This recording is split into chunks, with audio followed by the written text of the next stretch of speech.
Bueno, estoy intentando hacer videos cortos porque me cuesta mucho menos convertirlos y mucho menos subirlos a YouTube. Y me permite quizás hacer puntualizaciones más acotadas que de alguna forma vayan más directo al asunto que intento procesar.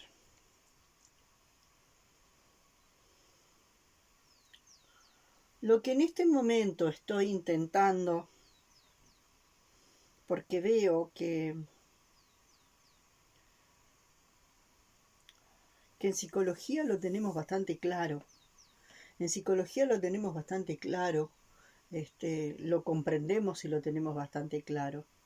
Pero como todo, cuando determinados elementos de la psicología se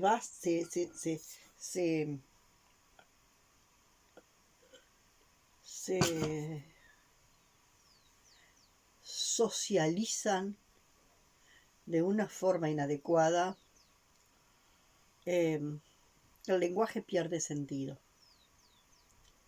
Y hoy quiero hablar un poco del enojo. El enojo, que es una emoción que tiene muy mala prensa.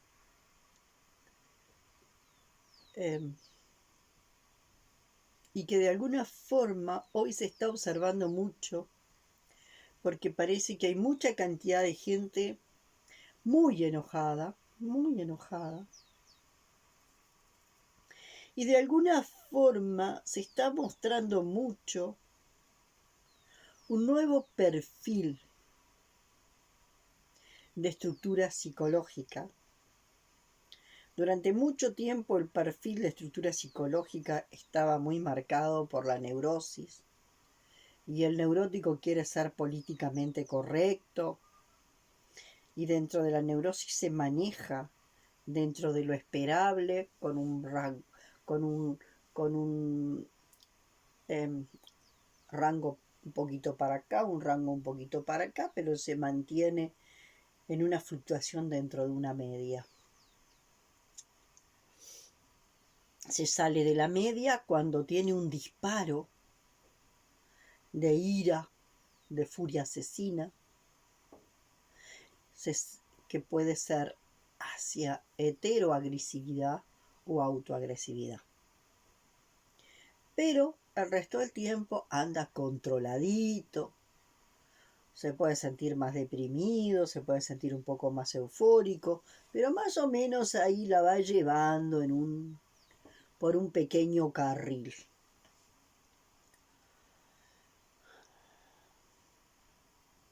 Y durante el tiempo que va en ese carril y va encarrilado, como yo lo he planteado más de una vez, el tema del tren, lo que significa la vía de tren, lo que significan los vagones de tren, lo que significa la vía de tren, lo que significa los vagones de tren, lo que significa la locomotora y el poder de la locomotora. En algunos videos lo he indicado. Digamos que en el neurótico, siendo políticamente correcto, va ahí, chaca, chaca, chaca, por ese carril. Y se mueve un poquito. Para poder ir por ahí, con la conducta acotada por una suerte de moralidad que te dice lo que es correcto y lo que es incorrecto, y no te podés salir de lo incorrecto. Pero no solo no te podés salir de lo correcto, pero no solo eso, tenés que negar lo supuestamente incorrecto, lo que no encaja en ese carril, lo negás. Eso no existe. Yo no siento odio. El neurótico dice, yo no siento odio, yo no siento envidia, yo no siento esto, yo no siento lo otro.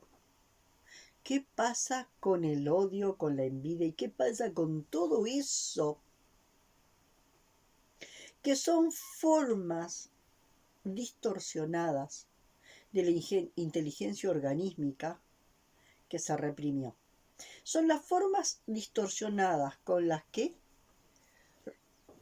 se va a mostrar toda la inteligencia organísmica que se reprimió para poder calzar en ese modelo de humano divinizado, superior, más elevado que todo el resto de los seres inferiores. Lo que pasa es que todo eso que se reprime, se descarta y se desecha y se va al mismo fondo del inconsciente, hasta que de pronto el tarro de basura de alguna forma se llena y revienta. Va a reventar en el plano 1 como biologización, y entonces ahí va a aparecer una enfermedad donde toda la ira, todo el odio, todo eso que es la distorsión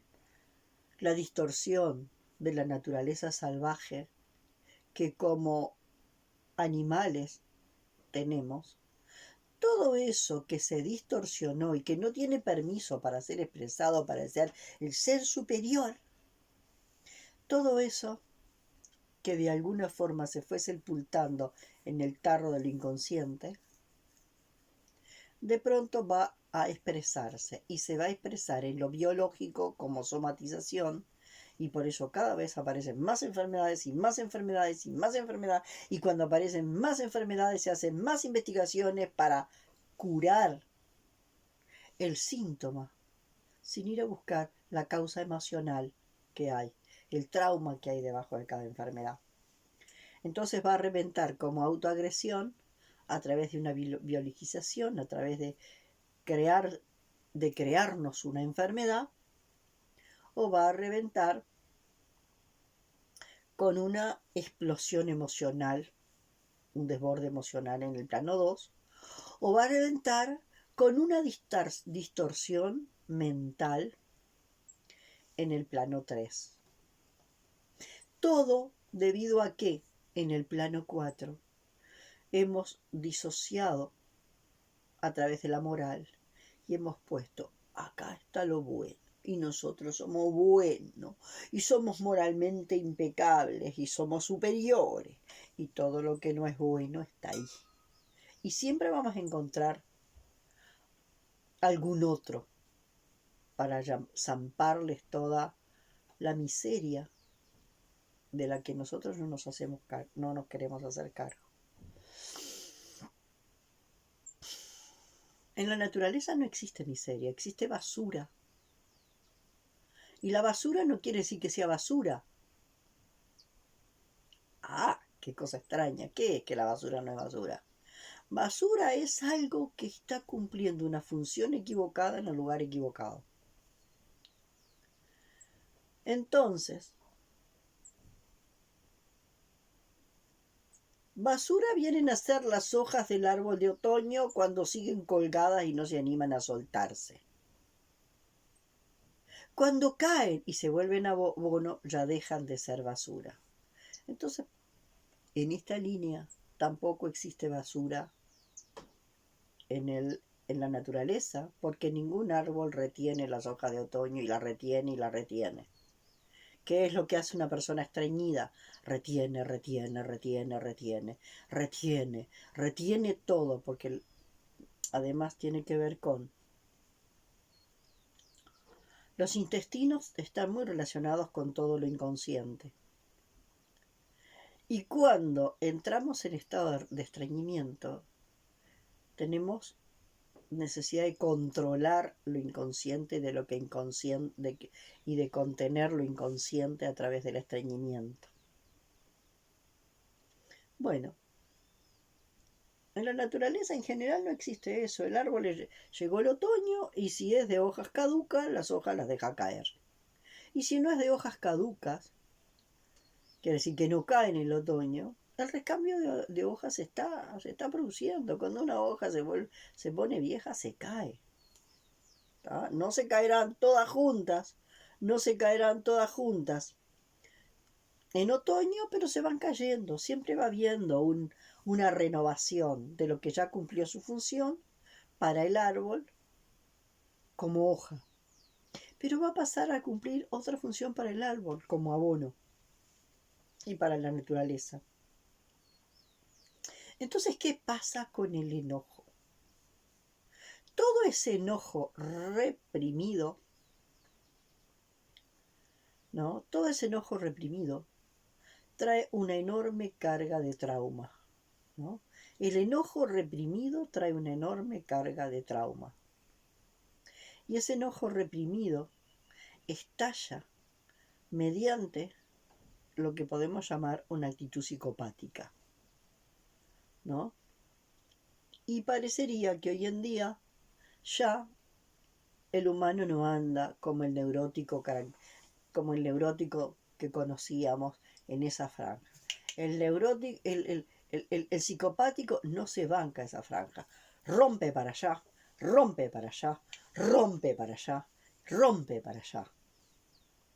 El psicopático es desborde puro.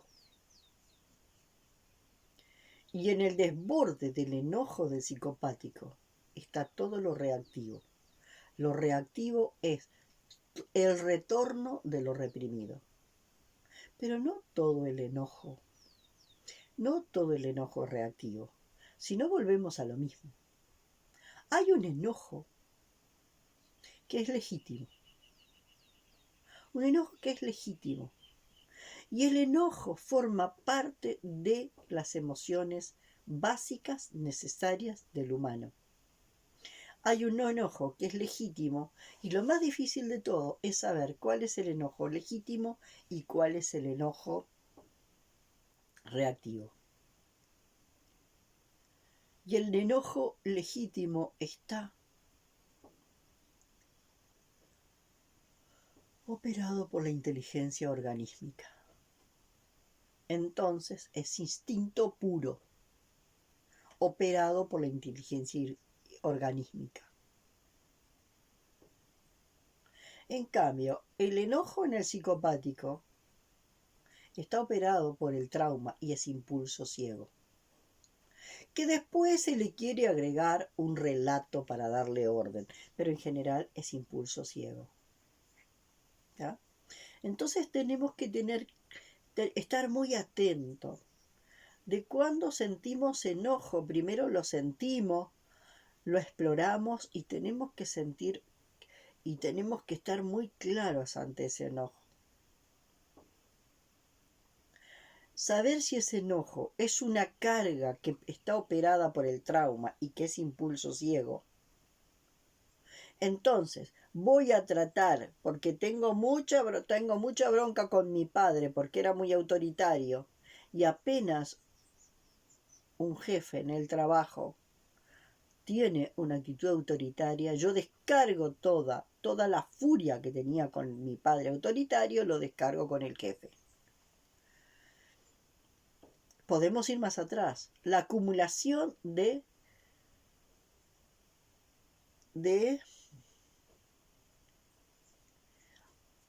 invalidación que posiblemente pueda haber, como hay en muchos de los, yo diría en todos los sistemas, hay personas que fueron invalidadas y que se volvieron sumisas para sobrevivir. Personas que fueron invalidadas y que se volvieron sumisas para sobrevivir. Y que de alguna forma tuvieron que sostener, ¿no? Sostener todo ese enojo guardado bajo muchas llaves, solamente para sobrevivir. De pronto pasa el tiempo y de pronto hay un elemento desencadenante que detona que toda ese enojo que puede tomar forma de ira o de furia asesina, todo ese enojo acumulado durante quizás décadas, quizás siglos, de pronto revientan. Eso es el impulso ciego de una carga acumulada en el inconsciente de enojo, ¿no? que se despliega como impulso ciego ¿no? Y que se despliega en cualquier dirección. El instinto es otra cosa. Sería maravilloso que el impulso ciego no existiera, y entonces nosotros le podríamos permitir al instinto que se mostrara. Que el instinto se mostrara naturalmente. Sin embargo, nosotros tenemos que poner muchas veces en pausa el instinto porque no tenemos el discernimiento claro cuando un enojo es el instinto que proviene de la inteligencia organísmica y que tiene permiso de la inteligencia organísmica para expresarse, del impulso ciego. Sin duda que el instinto que se pone en pausa y luego se le da vía,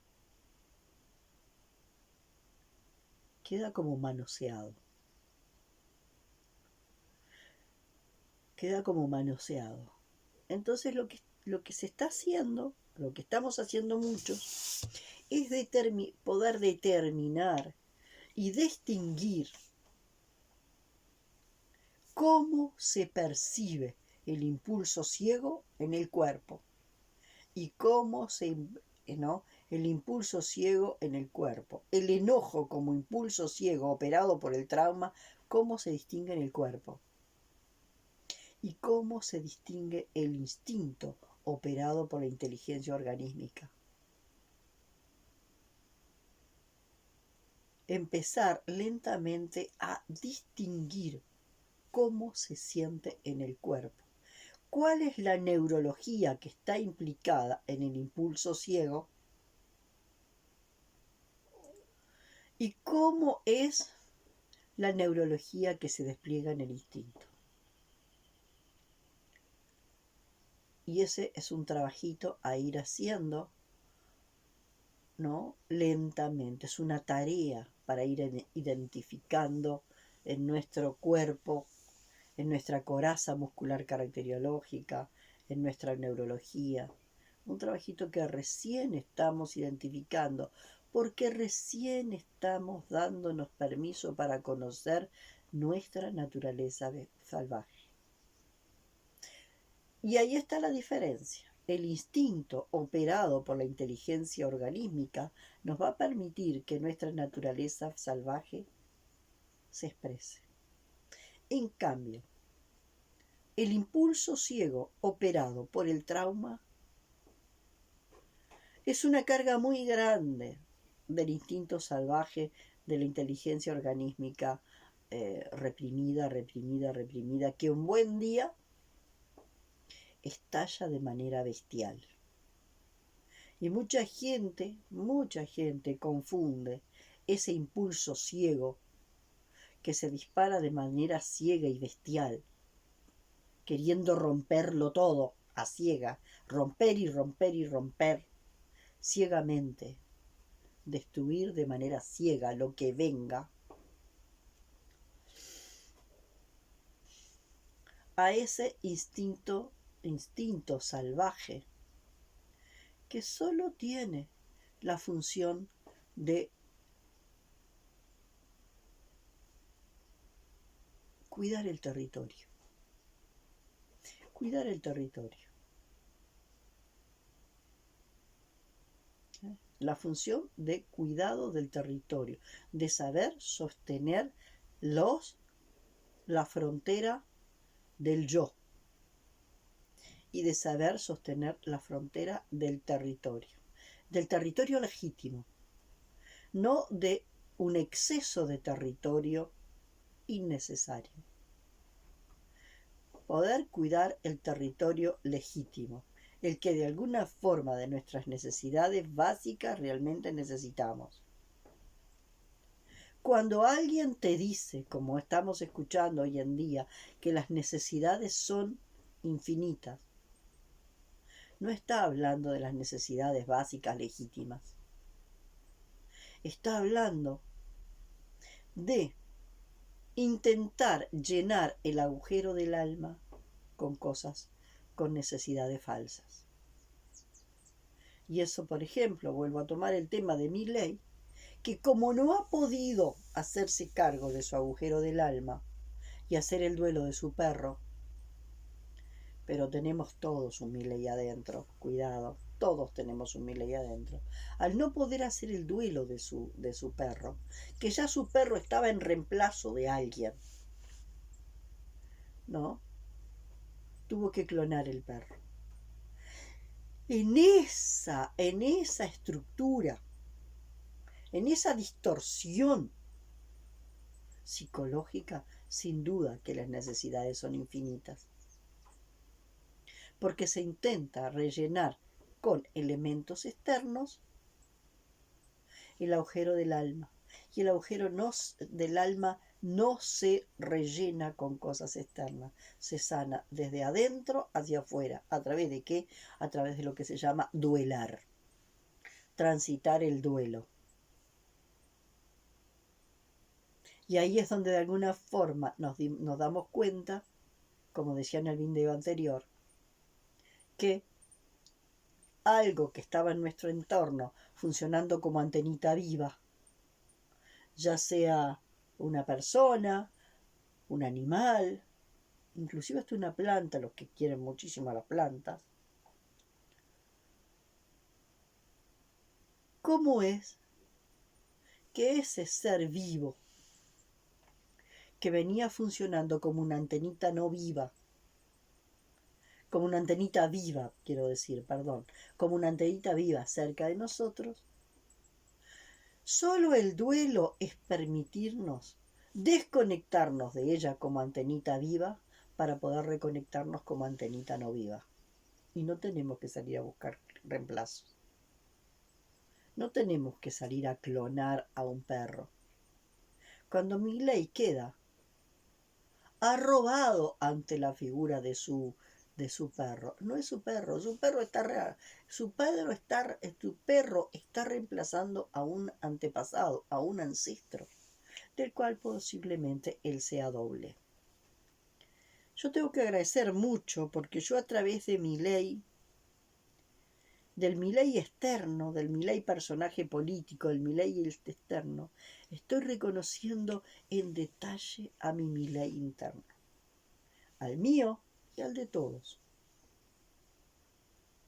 Porque de alguna forma lo que se nos presenta grande y afuera en pantalla gigante tiene que ver con todo aquello que nosotros no hemos podido procesar adentro. En aquello que vuelvo a decirles, imagínense que Milei está arriba de un cerro y Milei se convierte en un espejo cilíndrico. Y ahí están los que lo admirarán y los que lo acusarán. Pero es un espejo cilíndrico. Está mostrando la cuota parte de lo que nosotros no hemos podido reconocer en nosotros, abrir y explorar en nosotros para comprender, procesar y trascender. Entonces yo tengo que agradecerle mucho a Milei. Porque todos los días cuando veo sus actitudes, sus declaraciones, todo lo que me está mostrando, todo me remite a algún elemento mío y me ayuda a poder abrirlo y procesarlo.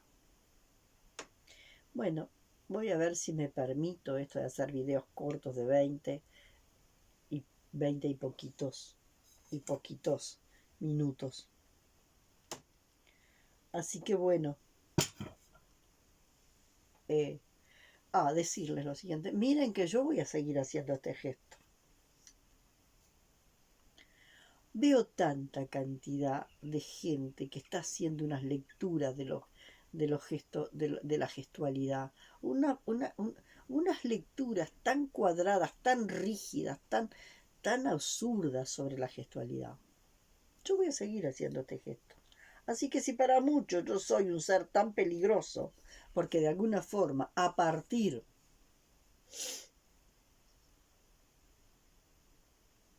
de la fractura de nariz que tuve. Hay momentos en que la nariz se me anestesia y tengo la sensación de como si no tuviera nariz, por una falta de sensibilidad, porque en la fractura hubo neurología que no sé, y a veces justamente cuando estoy hablando hago ese gesto. Cuando estoy en silencio, aparentemente al estar en silencio, el resto de la musculatura de la cara no me hace sentir que estoy sin nariz. Entonces, en cambio, cuando estoy hablando y cuando tengo un ritmo, sostengo un ritmo en el hablar, que a veces hablar con otra persona, decís dos palabras, te callás, decís dos palabras, te callás. En este caso no me sucede eso. Estoy hablando y hablo mucho tiempo. Y entonces posiblemente al moverse otros músculos de la cara me dejan más evidente esa sensación, porque la neurología no se reconstituyó todo en la fractura de nariz, de que me falta nariz y necesito como movérmela para sentir que está y para que de alguna forma algo de la neurología me haga, me haga sentir que tengo nariz. Y posiblemente también la circule mejor la sangre porque me hago una suerte de masaje. Con esto les quiero decir, tengan cautela, sean cautelosos con el bombardeo de información sobre lo que tenés que hacer con un narcisista, sobre lo que tenés que hacer con un psicopático. Hay alguien narcisista hay alguien narcisista cerca de ti, o que de alguna forma te muestra un gran quantum de narcisismo. Mira para adentro, ¿cuánto narcisismo vos tenés? Resolvé tu narcisismo y vas a saber gestionar tu relación con un narcisista. ¿Tá? O con ese que muestra una cuota mayor de narcisismo. Porque ya lo he dicho, el humano es narcisista. Con su ajenización de la tierra y con su creerse el ser superior en la escala zoológica, el humano es narcisista. Hasta la próxima.